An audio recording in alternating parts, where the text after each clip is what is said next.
In today's video, I'm going to talk to you about the kids' chore list and our schedule throughout the year. So our schedule typically works where they start at 9 a.m. every day and we finish around 2:30, 3 o'clock every day. That's with breaks.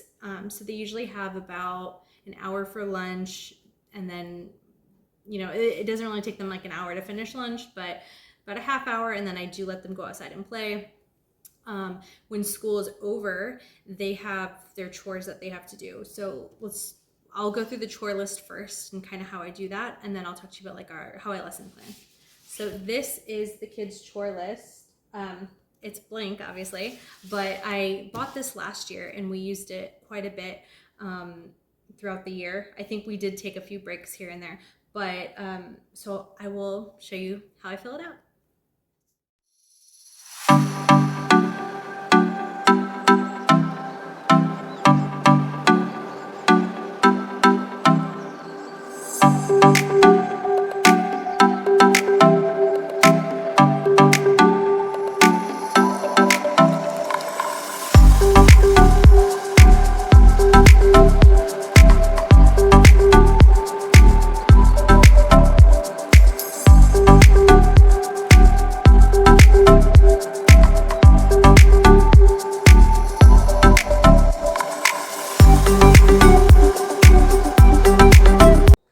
So that is how I fill out their chore list. And then, so they have like rewards. Like I get a box and I fill it with like little things from like the Dollar Tree. And if they get the amount of stars that they need to get that week, then they get to pick one thing from that box. And sometimes we'll do different like rewards. Like they get to pick movie for movie night, or they get to pick a sweet treat, or they get a smoothie date with mom or dad, something like that. Also, something I want to do differently this year, on top of their like just regular chore list, is they will have to be making lunch for their siblings. So they will take turns making their lunch.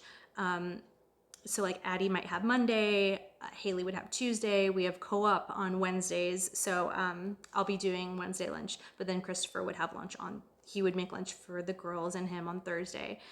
I would obviously make my own lunches, but it's just, I want to teach them a little bit more responsibility, because I think us as moms, we want to do everything, and it's kind of hard. I mean, it's hard to do everything. So I'm trying to teach them a little bit more independence and teaching them to serve others.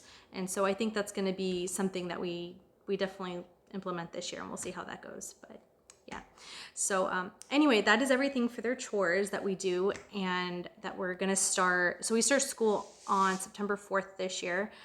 I know it's Labor Day. I didn't think about that when I was planning, but we wouldn't have taken that day off anyway, but I wanted to start on a Monday. So yeah, anyway, everything that has to do with school now for lesson planning, I'm gonna go ahead and show you guys how I do that.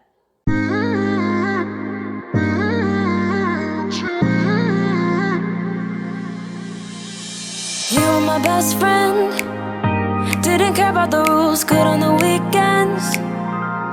I'll be in fools, drifting to deep space. So brave and so stupid, just like the movies. I was gonna stay in the fight with you, just thinking we would do this until we couldn't do it. Each and every high, every night with you, you and me so clueless.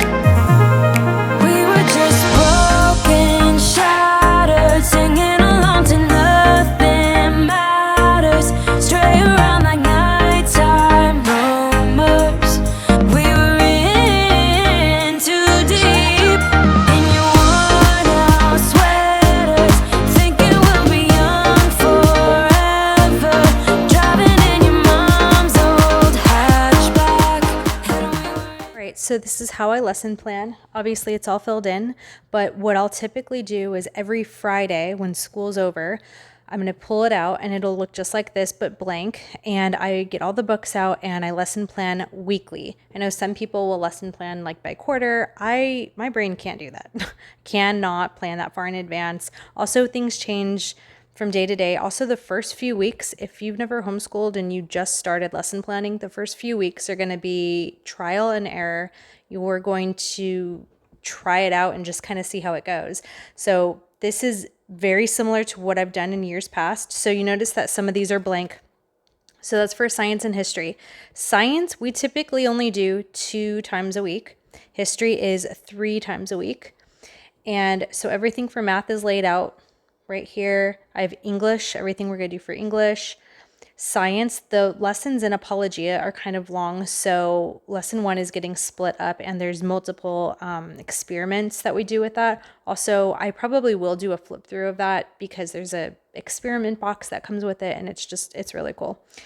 History is everything we need is written out. So it'll let me know like, okay, chapter 3 that day of Rabbit Hill, we have a family activity that day.